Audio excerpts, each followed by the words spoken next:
Yang penting ikut memilih. Ya, ikut memilih. Kalau tadi kotak tantri yang paling melekat diingatan kalau kita bicara sepanjang tahun ini pemilu.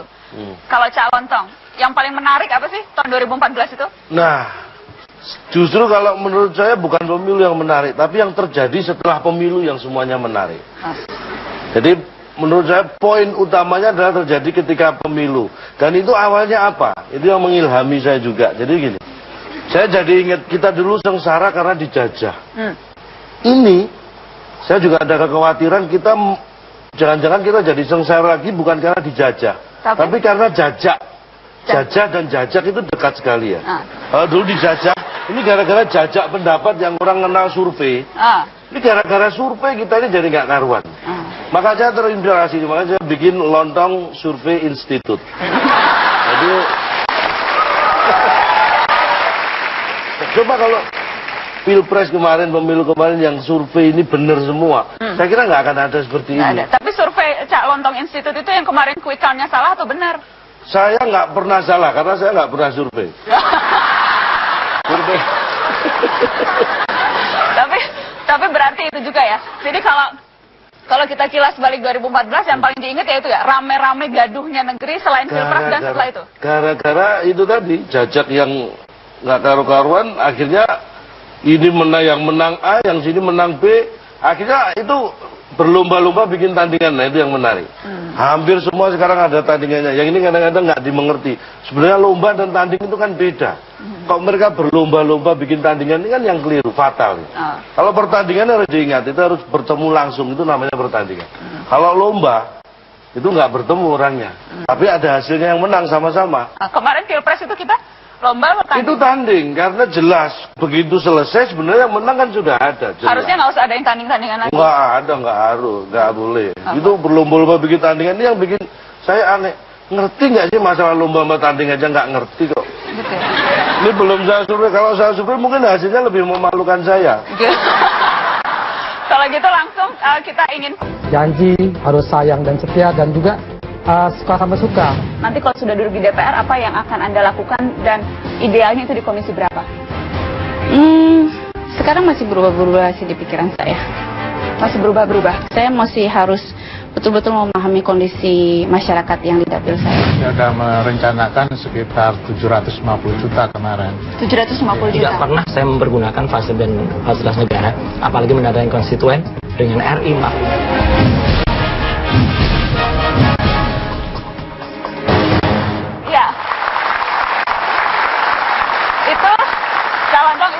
Yang kita ingat terjadi di tahun ini, berlomba-lomba melakukan apapun supaya diingat orang. Betul. Termasuk tadi itu menjadi romiten, ada yang menjadi sahur sepuh, pokoknya apapun biar diingat. Ya mereka memang karena belum punya brand kan mereka, jadi supaya gampang diingat.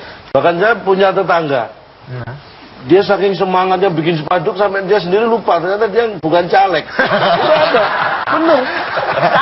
Itu tablonya barangkali. Itu saking pentingnya ingatan itu seperti itu. Saking pentingnya ingatan. Menghalalkan segala cara termasuk itu tadi.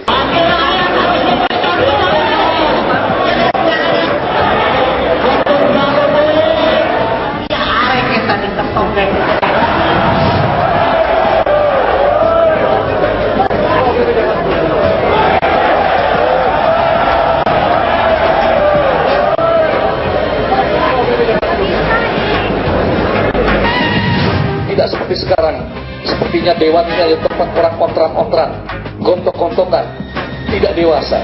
Yang kita perjuangkan adalah kembali merebut marwah dan roh Dewan Perwakilan Rakyat Republik Indonesia.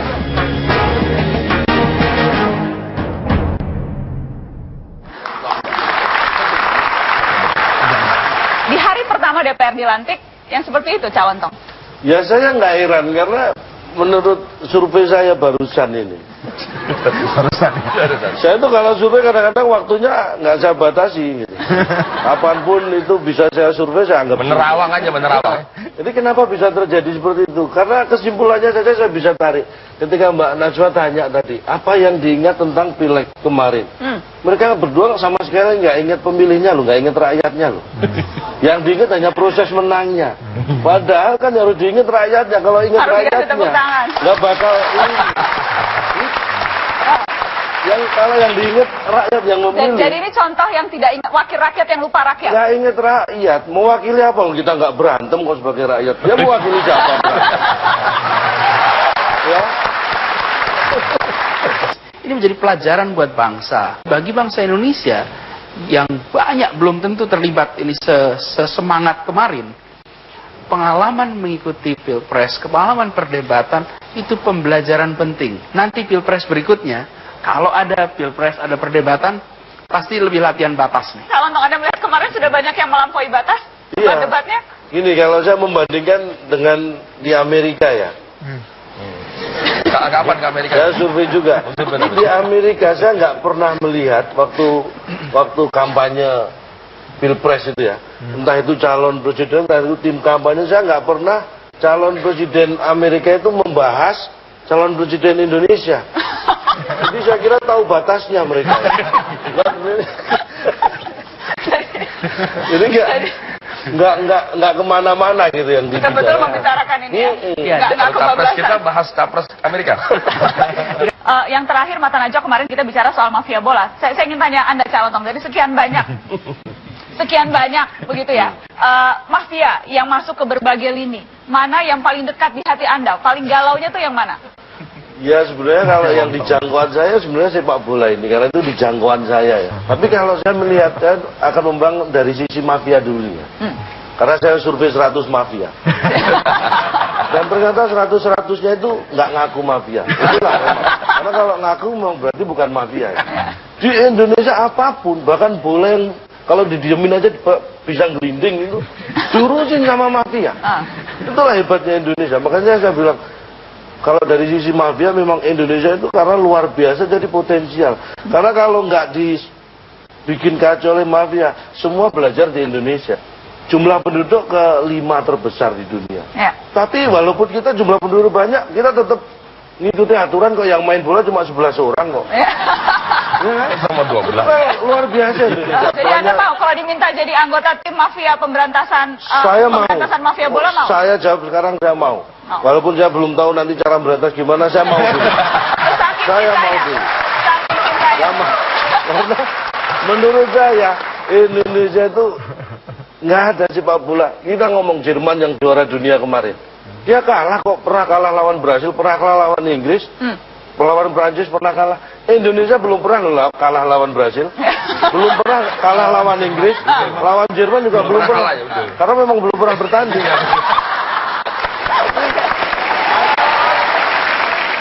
30%. Persepsi positif kepada pejabat-pejabat publik di eksekutif, daerah maupun pusat itu di kisaran 70%. 70%? 70.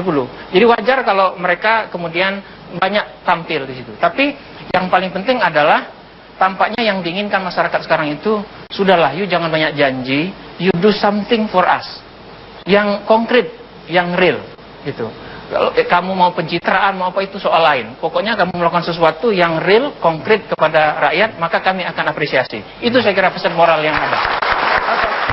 Calon Tom, survei Anda juga seperti itu? Ya benar sekali, bahwa kadang-kadang karena rakyat itu selama ini menurut saya kan hanya menerima imbasnya. Apapun yang terjadi itu rakyat harus bisa menyiasati supaya bisa tetap hidup. Itu yang bisa dilakukan rakyat. Jadi ketika ada petugas negara dalam hal ini pemerintah atau siapapun yang bisa memberikan sesuatu pada rakyat, saya yakin pasti langsung diapresiasi. Karena lebih gampang mencintai yang di eksekutif daripada yang di legislatif, Anda setuju?